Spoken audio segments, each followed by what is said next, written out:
آپ کو پتہ ہے پرندوں کو روزی کیسے ملتی ہے؟ بڑا اسٹڈی ہے، کیس اسٹڈی کیجئے. یہ میں آپ کو بتاتا ہوں پرندے ہیں کتنے دنیا میں. ایک تحقیق ہے کہ پوری دنیا میں جتنے انسان ہوتے ہیں نا، ملٹی پلائی بائی 10 اس میں جانور ہوتے ہیں. یعنی مثال کے طور پر اگر اس وقت 8 ارب انسان ہے نا، تو اس وقت دنیا میں 80 ارب جانور ہیں. اب سارے جانور شامل ہو جائیں گے، ہاتھی، گھوڑے، جتنے بھی جانور ہیں.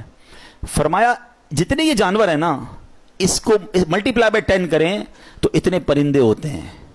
800 ارب پرندے ہیں دنیا میں. اچھا چلے پرندوں کی بات چلیے، تو ایک اور پرابلم جو آج ہم کریٹ کرتے جا رہے ہیں ان پرندوں کے لیے کہ ہم، اچھا پرندے کہاں رہتے ہیں؟ ہم تو گھروں میں رہتے ہیں، جانور جنگلوں میں رہتے ہیں. پرندے کہاں رہتے ہیں؟ درختوں پہ رہتے ہیں. اور ہم درخت کاٹی جا رہے ہیں. ہم درخت کاٹ کر ان کی رہائش گاہ ختم کر رہے ہیں.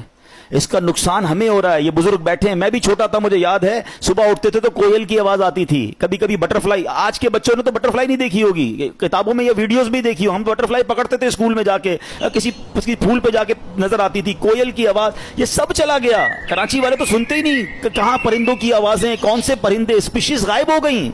یہ پورا ایکو سسٹم ہے. اگر آپ ٹریز لگاتے ہیں تو پرندے، یہ ان کے گھر ہیں، ان کی کالونی ہے، ٹھیک ہے نا.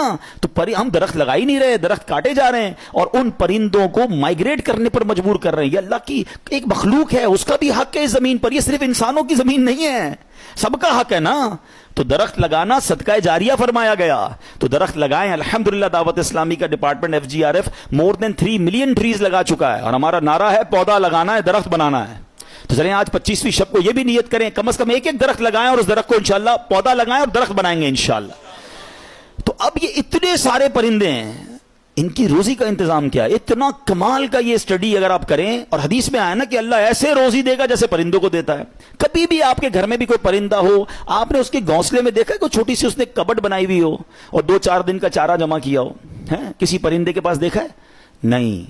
اس کا مطلب یہ ہوا کہ 800 ارب پرندے اپروکسیمیٹلی ڈیلی صبح گھر سے نکلتے ہیں، اپنے درختوں سے اڑتے ہیں، اور جب شام واپس آتے ہیں ان سب کو اللہ پاک روزی دے چکا ہوتا ہے.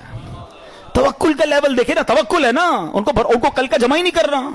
ہمارے کبڈز بھرے ہیں، ہمارے اکاؤنٹس بھرے ہوئے، ہماری جیبوں میں پیسے، ہمارے اناج کے ڈبے کھولیں کچن میں تو کچھ نہ کچھ نکل آئے گا، مگر فکر ہی ختم نہیں ہوتی. کال کرو تینوں، پرسوں کیا ہوگا، 1 سال بعد کیا ہوگا، بچہ بڑا ہو جائے گا تو کیا ہوگا، یہ بوڑھا ہو جاؤں گا کیا ہوگا، میں مر جاؤں گا تو کیا ہوگا. ارے اللہ کے بندے، سارے کام ہمارے سوچنے کے ہیں ہی نہیں. جس رب نے پیدا کیا ہے مجھے، وہ مجھے دے رہا ہے. جس نے بچوں کو پیدا کیا اس کو بھی دے گا. بچی پیدا نہیں ہوتی، ہماری ٹینشن شروع ہو جاتی ہے اس کی شادی کا کیا ہوگا. ارے بھائی ابھی تو پیدا ہوئی ہے، تو ابھی سے ٹینشن لینے شروع کر دی ہم نے.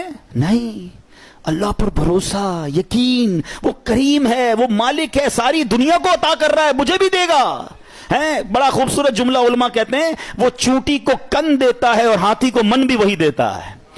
ہاتھی کی خوراک دیکھیے، وہ منو کھاتا ہے، چونٹی ذرہ کھاتی ہے. وہ ذرے چونٹی کو ذرہ بھی پہنچا دیتا ہے اور ہاتھی کو منو بھی پہنچا دیتا ہے. تو وہ مجھے بھی دے گا.